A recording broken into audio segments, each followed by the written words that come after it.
Juste avant que la vidéo commence, je te prends 20 secondes. Tu as dû voir que j'ai sorti ma toute première formation en marketing de réseau. Donc, si tu n'es pas au courant de cette info, regarde dans la description de cette vidéo. Tu as une vidéo explicative à ce sujet.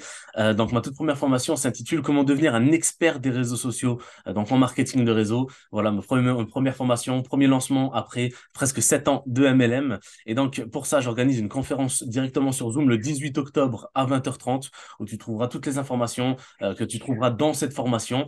Et donc voilà, tu as le nom et l'adresse email pour t'inscrire, c'est gratuit. Tu viens, tu prends l'information et tu verras si ça t'intéresse. En tout cas, on se retrouve à cette conférence le mercredi 18 octobre. À très vite, bonne vidéo. Hier, on a vu donc un résumé de Père riche, Père pauvre, et là, on va avoir un résumé du cadran du cash flow par ChatGPT encore une fois. Donc, le cadran du cash flow est un concept développé par justement Robert Kiyosaki qu'on a vu hier, l'auteur de Père riche, Père pauvre. Ce concept explore les différentes manières dont les individus génèrent des revenus. Voici donc un résumé du cadran du cash flow.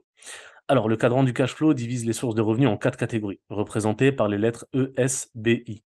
E pour employés, donc les personnes de cette catégorie gagnent un revenu en travaillant pour un employeur. Ils échangent leur temps contre un salaire ou un revenu horaire. Les employés n'ont généralement pas le contrôle sur leur emploi du temps ou alors ni même leur salaire. Numéro 2, donc c'est les travailleurs indépendants, self-employed en anglais, donc c'est pour ça que c'est S. Donc les travailleurs indépendants sont des personnes qui possèdent leurs propres entreprises ou exercent une profession indépendante comme des médecins, des avocats ou des consultants. Ils ont leur propre patron, mais souvent ils doivent travailler dur pour gagner de l'argent et leurs revenus dépendent fortement de leur propre travail. Numéro 3, le B pour business owner, c'est donc entrepreneur. Les entrepreneurs possèdent des entreprises qui peuvent fonctionner avec ou sans leur présence physique constante. Ils ont des systèmes et des employés pour gérer leur entreprise, ce qui leur permet de générer des revenus même s'ils ne sont pas constamment présents. Ils prennent des risques pour développer leur entreprise. Le numéro 4, c'est donc I, donc investor. En français, vous avez compris, investisseur. Donc, les investisseurs gagnent de l'argent en plaçant leur argent dans des investissements tels que des actions, des biens immobiliers, des obligations, etc. Leur argent travaille pour eux, générant des revenus passifs sans nécessiter une implication constante.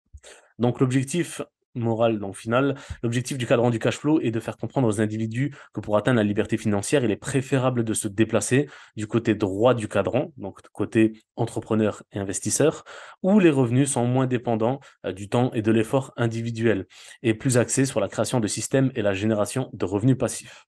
Kiyosaki encourage les gens à développer des compétences entrepreneuriales et d'investissement pour créer des flux de revenus passifs, ce qui, selon lui, est essentiel pour bâtir la richesse et atteindre la liberté financière.